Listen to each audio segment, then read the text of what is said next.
You can scream and shout with all your might. I found the other article that I need. I'm good to go.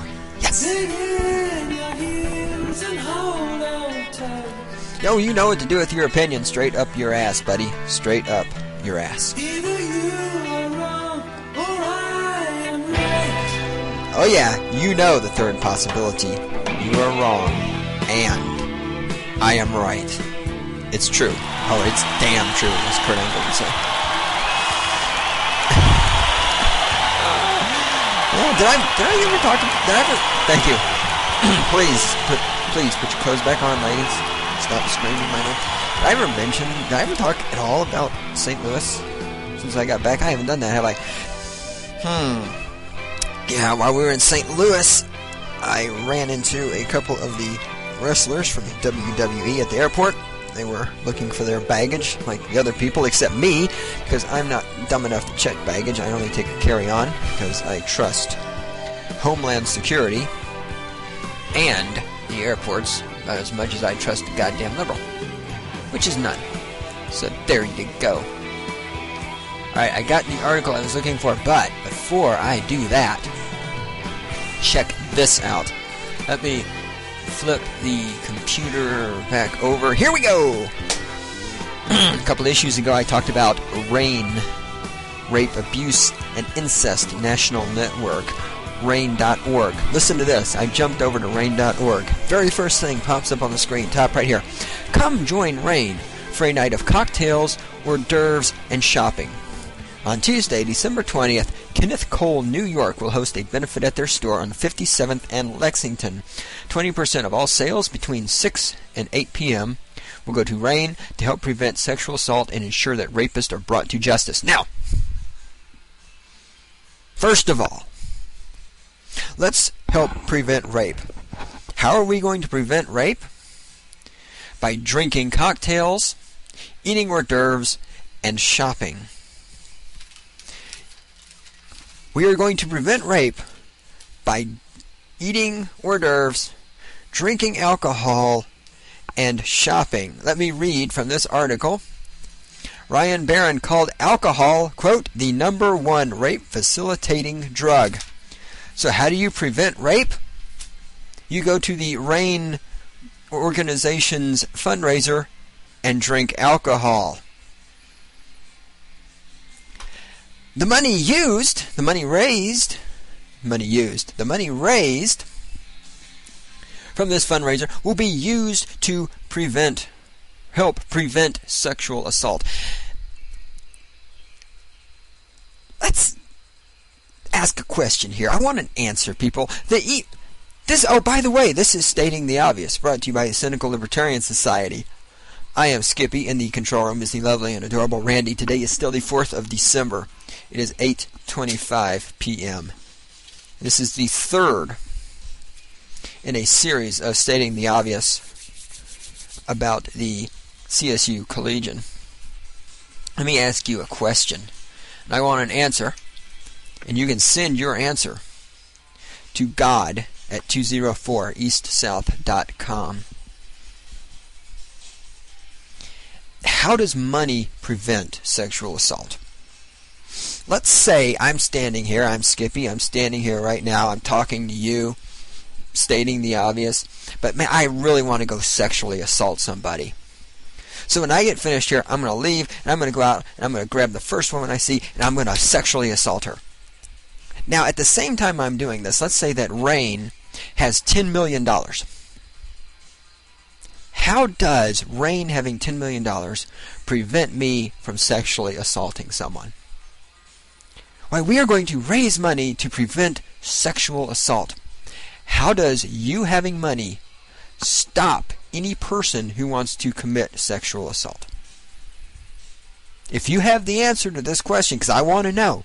I know you people think I'm a racist, sexist, homophobic motherfucker, and that's great, because I know you have to call me names because you cannot actually intelligently or logically argue against anything I'm saying, because I am right. I am always right. I have always been right. I will always be right, and you people are fucking idiots, and that's just the way the world is. Water runs downhill. You're stupid. I fucked your girlfriend last night. these are the way things are. If you can answer this question, and I don't want to hear any shit. I want to say, well, they use the money to educate people, not to that rape it. But wait, hold it. Who are we educating that rape is bad? I mean, who are these people out there? Bring me one. Bring me somebody. And if I said to them, so do you think it's bad to rape a woman? And they go, well, no, not at all. Bring this person to me. And I'm not saying there aren't some of them out there. I'm sure there's some of them. What do we need the money for? These people don't need to be educated.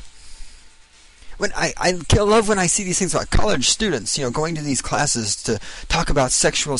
You know what? If you're 18 or older and you've made it through 12 years of public education and you still don't know that raping a woman is bad, you don't need to be part of society. At least not part of this society. You should either be ostracized from the United States or you should be killed.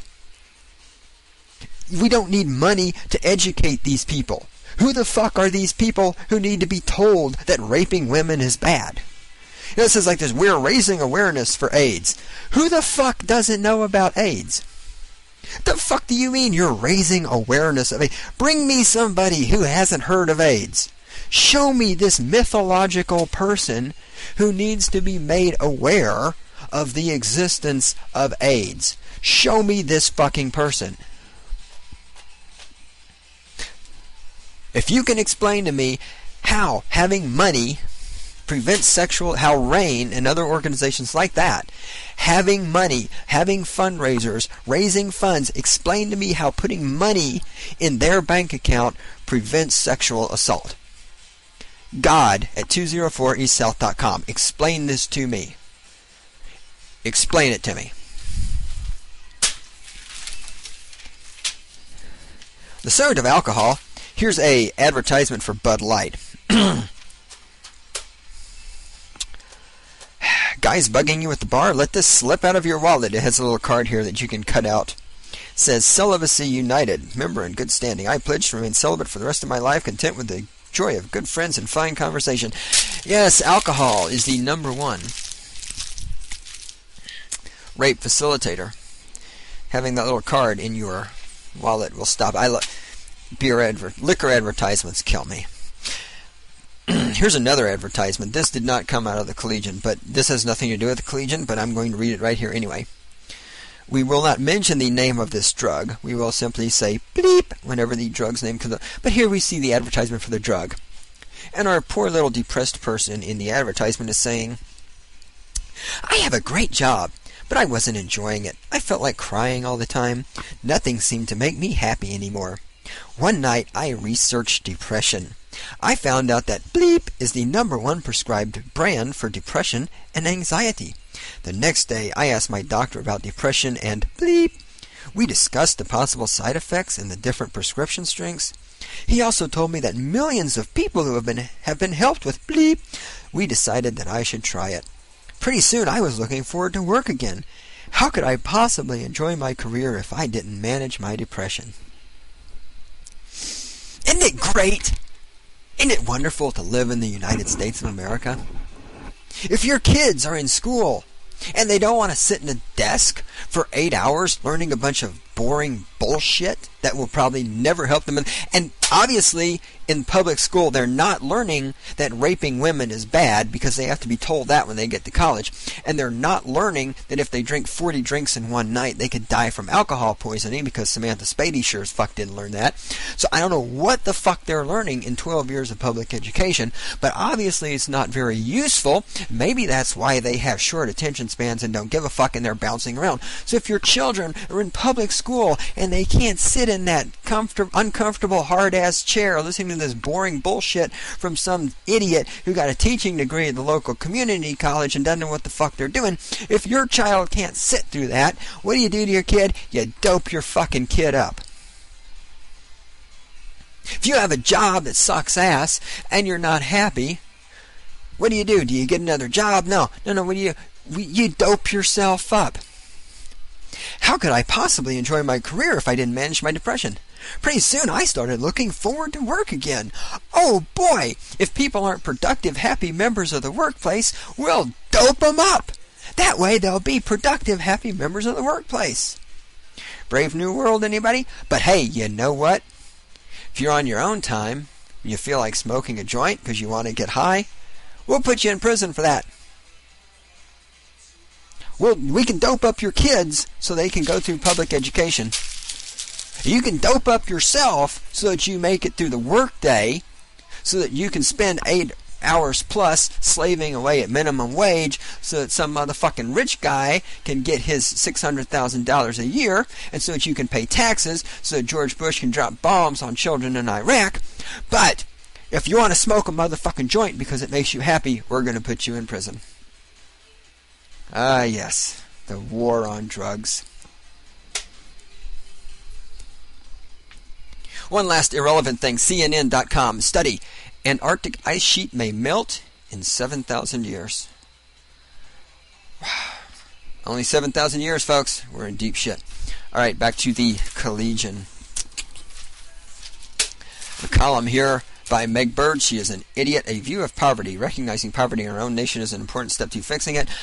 I have so much of this highlighted. I looked at it. I'm not going to read any of it. You know one of the great things about being a Democrat is you don't have to think. People throw that attack at Republicans often. You know, they always say, be a Republican, it's easier than thinking. Be a Democrat, it's easier than working.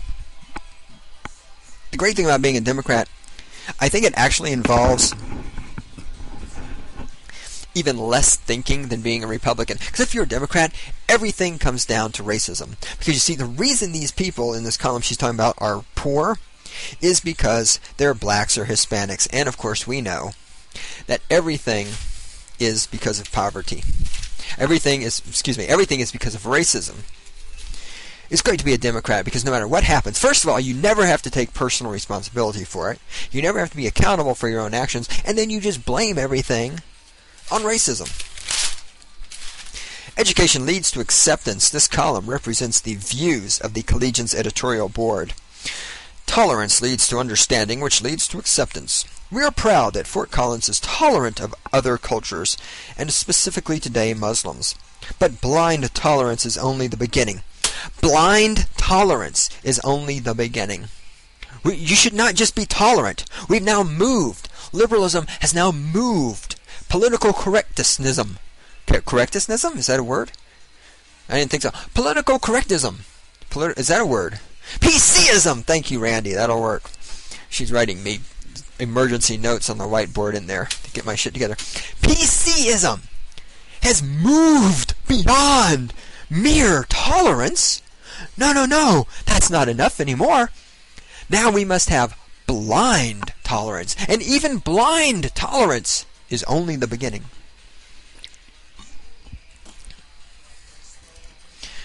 We encourage you to educate yourself about this culture which, like so many others, has to face negative stereotypes and prejudice because of an ignorant public. What about the negative stereotypes of rich people? The negative stereotypes of white men? The negative stereotypes of Nazis? The negative stereotypes of Christians? The negative stereotypes of Republicans? The negative stereotypes of Texans, which I can tell you there's a lot of those around here right now. Not just because Texas is better, but because of George Bush. You know, there are so many people out there who make this assumption, you know, that everybody from Texas is a Bushy. And I mean, I've heard these things, I've read these things in this newspaper and others, you know. People from Texas are all a bunch of fucking idiots because George Bush is from Texas. How about all of those negative stereotypes and prejudices that come from an ignorant public? Colorado is somewhat of an island, isolated from the rest of the world.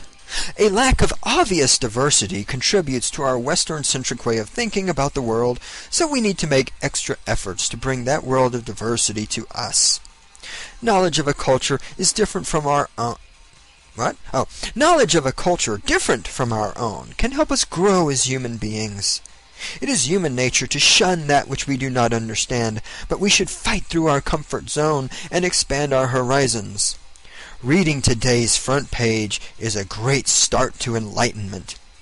If you find yourself rejecting an idea, a culture, a race, or anything else, attend a seminar, take a class, Google it. This is the information age. There are no excuses for being uninformed. However, apparently there are excuses for being stupid. Tolerance. I mean, I don't know how many more times I can say that liberal tolerance is all about tolerating things that liberals approve of and hating things liberals don't approve of. What is this? These are sweet, man. These are so sweet. Let me check this out. I am just going to read these. CSU Police Department, cocksucking rent-a-pigs. I have here 2 excellent letters written to the Collegian about the CSU PD. I pretty much agree with everything here. I'm just going to read these because these are great. These are the things that I wish I would have written. First one is Robert Wade. He's a junior in economics. There have been complaints regarding the policies of CSU PD, particularly with regard to bike enforcement. The primary complaints criticize the strict interpretation of the law by those that enforce them, including a letter yesterday. Excuse me, I got distracted, sorry. Including a letter yesterday by Steve Price, who was cited for riding through mere feet of a dismount zone during a non-peak travel period. The introduction to the CSU bicycle regulations states the goal of the program is to, quote, provide a safe traffic environment so that all modes of transportation can coexist, unquote. The regulations provided and enforced in that code should work towards this ideal. People like Mr. Price have learned from experience that this introduction does not explain the full ideals envisioned by the department. Instead, the program is a vast corps of ever-present bike officers on tuition welfare attempting to necessitate their employment by issuing citations for offenses that may violate the letter of the law, but do little to ensure the safe traffic environment that CSU PD explained in its regulations. CSU PD, if you want to make the campus a safe place, then instruct your officers to make the campus a safe place. However, setting up a payment transfer system from general student population to a select group should not be the goal of a police organization, one might think. This next letter is from Parker Combs. He's a junior in Forestry Department. CSU PD, overpaid and underworked. Boy, we're off to a good start already. What happens when you... I like this one. This one is much better. I like this one. What happens when you take a police department comparative in size to a small cities and concentrate it on an area less than 10 square miles? What happens if you take some of that police department's responsibilities, such as issuing parking tickets, and give it to students? What if you chop the workload of those officers and hand it over to trainees to act as bike police and nightly foot patrolmen? What if these trainees are, on the most part, younger than half the students that attend the university? What if you give this police department sheriff-like jurisdiction, allowing them potentially to arrest someone throughout the county? You get a very bored, inexperienced, and power-happy police force. The CSU Police Department, in my book, ranks at one peg above rental security at Walmart. They are actual police officers, but look at the things they nail us for, such as going 21 in a 20-mile-per-hour zone.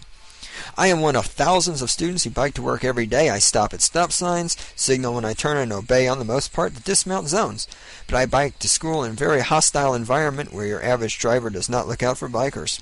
I bike with my safety first, sometimes requiring me to bike on the wrong side of the road or to ride down a one-way street to avoid a stop sign where I was knocked off my bike in a hit and run. I watch my back these days for the wrong reasons. I get busted by young bike cops who carry plastic sewn-on badges for pointless infractions that would be laughed at by any Fort Collins Police Services officer. I am forced to pay a $5 fee to place a number on my bike in case of theft. Don't tell me this fee is for bike signs and lane maintenance. We don't register pedestrians and make them pay a sidewalk maintenance fee. When ticketed, I get 2 bike cops and a squad car coming to write me a citation. It's time bikers are given the respect we deserve. If none of us rode to school, think about the money required to build additional parking structures. This morbidly funded university would be required to fork over. How about we give some of CSU PD's babysitting fund to Fort Collins Police Department to bust meth labs and solve rape cases? Better yet, let's turn that money into a crosswalk at Springfield Drive and Shield Street where bikers are forced to wait in the yellow lane just to cross the street. There are serious safety issues CSU needs to address. before someone gets killed. Good venting, because I hate the CSU bike pigs also. I actually had one try to create a dismount zone one day where a dismount zone doesn't exist. I'm serious. You know that stupid structure with a Newton quote that's actually an insult, but nobody knows the context? I was biking past there. This was before it was a dismount zone, and the CSU pig tells me to get off my bike. She's like, well, this is a dismount zone. I'm like, no, it's not. The dismount zone is over there. And she's like, I told her to show me a dismount zone sign. Well, it's a dismount zone. Like, no, it's not. Hello, attention CSU PD. Not only are you little fuckers not real policemen, but even if you were real policemen, you still can't just make up laws. You can only enforce the laws that exist. You don't get to make them up as you're standing around eating donuts.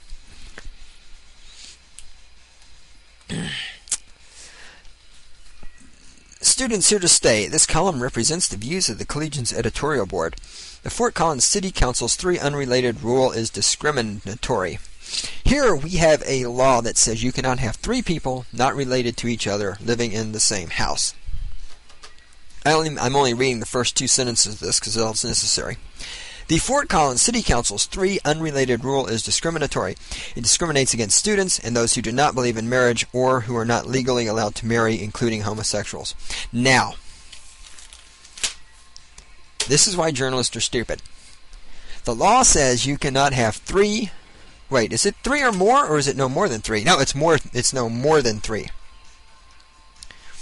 I may have misstated myself. Oh yes, only 3 unrelated people can live in a home at one time. Now, how does this discriminate against homosexuals? Let's say that you have 2 homosexuals, Bob and Tom. Now, Bob and Tom live in a house together. They are unrelated, but they're only 2 people. In order to violate this law, you have to have 4 or more people. Here again, we see the beauty of liberalism.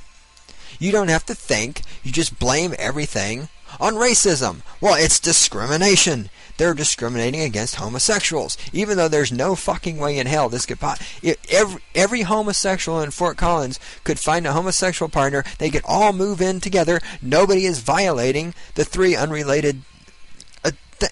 adults? 3 unrelated rule. It doesn't. I don't know if age matters or not. That's a good question. But it doesn't violate anything. There's only 2 people. 2 people is not 4 or more. These people are fucking journalist majors. They can't even count. This is the future of America.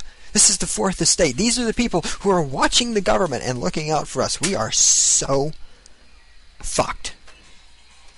We are so totally fucked. We're fucked, man.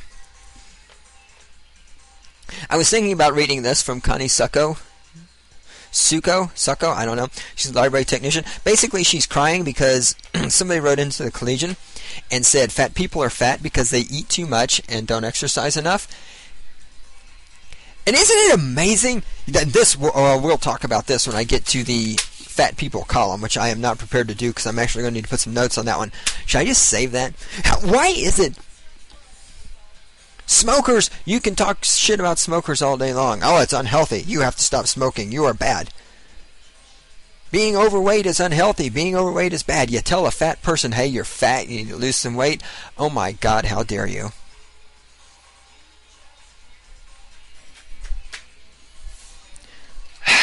My thoughts concerning homosexuality. Not my thoughts. The thoughts of Tyler Whitman. Tyler Whitman is a right-wing Bible-thumping jackass. And we're going to discuss this. He wrote 2 columns about homosexuality. I'm only going to read a few paragraphs here. Let me hit you with this. Tyler Whitman is a senior speech communication major.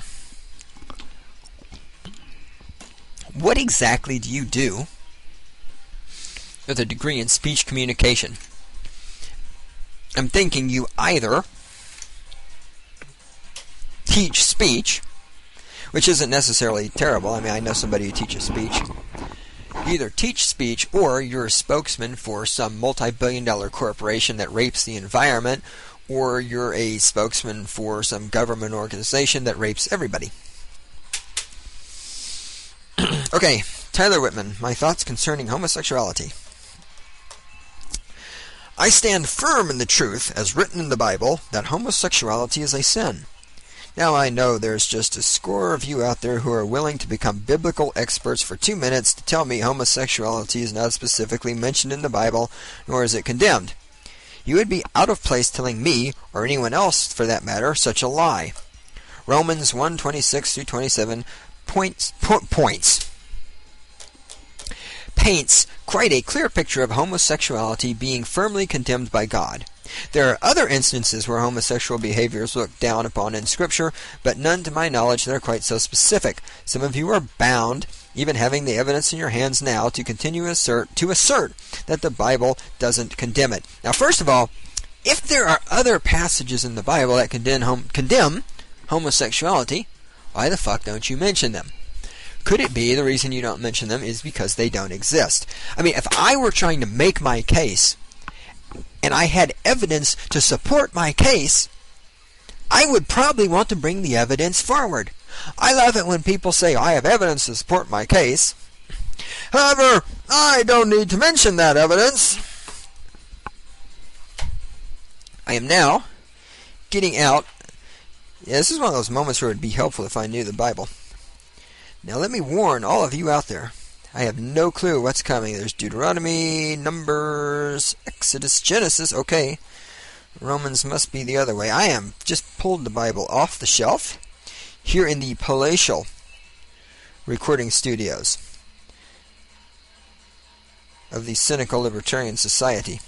And I am looking for this section of the Bible known as Romans. As soon as I find it, here we go.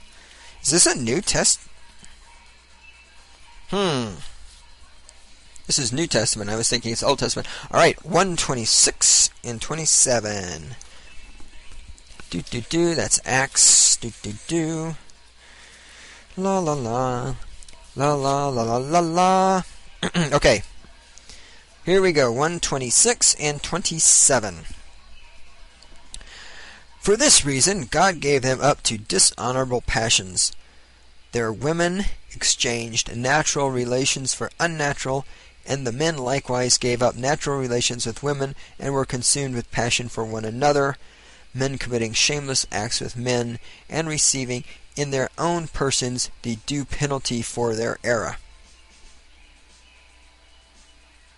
Okay, and what is the due penalty for their error?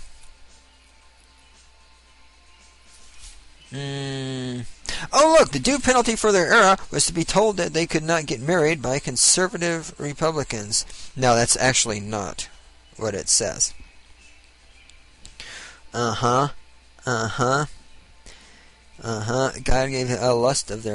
up in the lust of their heart from in the dishonoring of their bodies, in the truth about God for a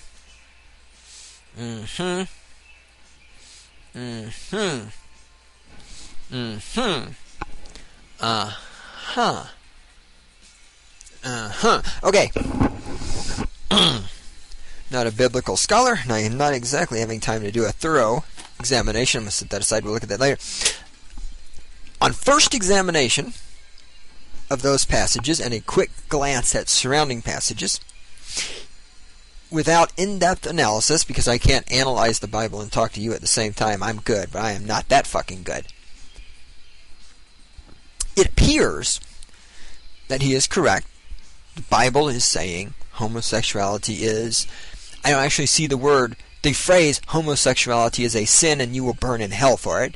That phrase is not here, but the general gist of this seems to be... I intended to say jest. The general gist of this appears to be that homosexuality is a bad thing in the eyes of God. Now, we still have the problem that, first of all, you're interpreting some parts of the Bible literally, and of course ignoring other parts of the Bible and pretending they don't get interpreted literally. And of course we have the second problem of this book has been translated how many times? I mean, I don't even know. It doesn't matter. The point is, the King James Version of the Bible, which I'm reading from here, was not the original version. How much has been lost in the translation? So I'll give him, for the moment, that this appears to generally be a correct assertion, even though I don't buy the idea that just because something's written in the Bible means it's true. But fine. He continues, blah, blah, blah, and blah, blah, blah, and a bunch of other stuff. With all this said, it is my intention to drive the point home that homosexuality is another in a long list of sins. We all have a score of sins we are guilty of, all of which are equal in God's eyes. The consequences for these sins are vastly different, however. All sins have three types of consequences: the internal, external, and the eternal. So, sins are all equal in God's eyes, but they have different types of consequences. From a Christian's point of view, the eternal ramification of sin is the same regardless of the nature of the sin. The internal consequence of sin begins with a guilty conscience that begs our attention. If we deny this guilt and bury it, we are eventually given over to a corrupt mind that rationalizes our wrongdoings. The external consequences of sin vary greatly. A lie could get you fired, killed, or put in jail, or simply slapped.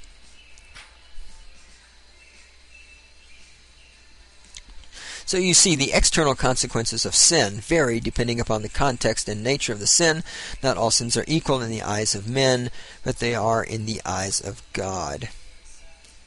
Blah, blah, blah, blah, blah, blah. Oh, here we go. This is great. We are all sinners, and homosexuals are hardly any different. This is why I hope you can recognize and distinguish hateful judgment from sincere, caring judgment. So you see, it's okay to tell homosexuals they're going to burn in hell because homosexuality is a sin. It's okay to tell homosexuals they can't get married. It's okay to tell homosexuals they're bad people, because, you see, it's not hateful judgment. Oh no, it's sincere, caring judgment. Because, you see, if Hitler would have put the Jews in concentration camps because he was sincere and caring, instead of putting them in concentration camps because he hated them, it would have been okay. See, and this, here we go again, this is the basis of liberalism. It's feeling good. Randy's pointing out this guy's not a liberal, he's a conservative. And as I have pointed out, how many times? The difference between liberals and conservatives is what? Not a fucking thing. Conservatives are, what you people call conservatives, are what I call more fucking liberals, okay?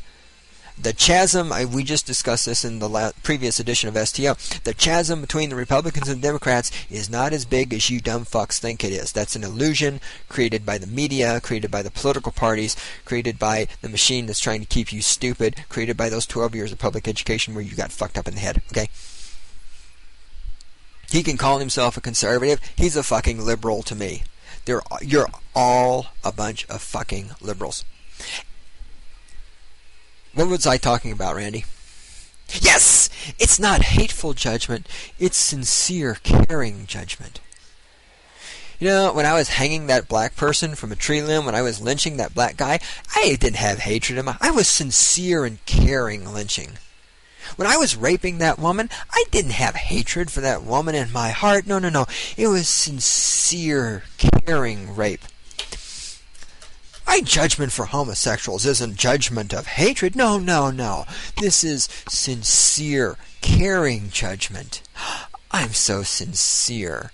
I'm so caring as I tell you you're going to burn in hell. Why am I telling you you're going to burn in hell because you're a sinner? It's because I care about you. Oh, isn't this a wonderful religion? We care about people so much. Don't we sound just like liberals? Oh, look how much we care. Tyler continues, I believe the Bible is the truth, and that is where I get these ideas. You may not agree with this, but the Bible doesn't require your approval of its veracity.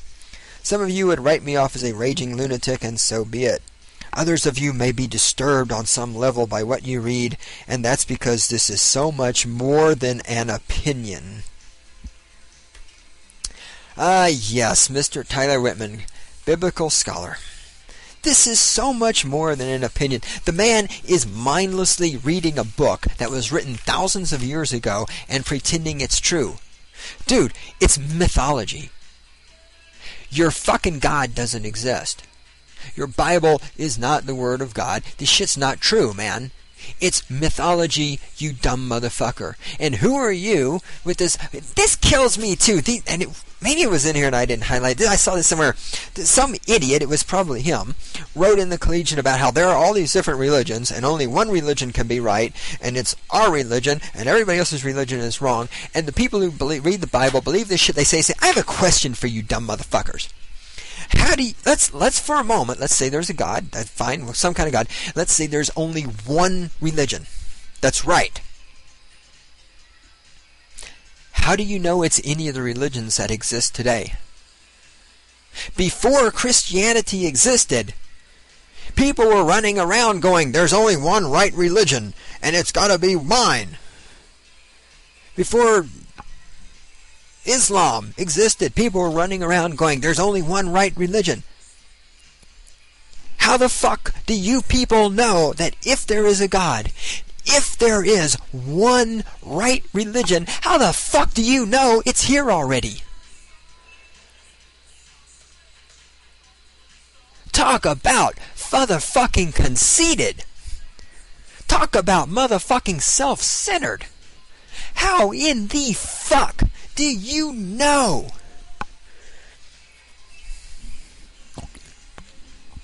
Is God on a goddamn deadline? Did God have to get the right religion down here by 2005 so that we could discriminate against homosexuals and tell them they're going to burn in hell because they like to fuck? And who is this God that makes people who like to have sex with the people of the same gender and then sends them to hell for being the way God fucking made them? If God's all motherfucking powerful and God doesn't like faggots, then why does God make faggots? The only possible explanation is God is fucking stupid. You people are running around, my religion is right, and the Bible is right, and you're going to burn in hell because you're a homosexual. Fuck you. Fuck you, fucker. Fuck you. I'm serious. I want an answer. Here. The email address is god@204eastsouth.com. I want an answer. How do you know for that there is a God and there is only one right religion? Okay, those are the parameters of this question. How do you know the one right religion has already been founded and is currently established here on earth? How do you know that? I want an answer. I'm not going to get one because nobody out there has an answer, because I am right the way I always am, and because you dumb fucks are wrong the way you always are.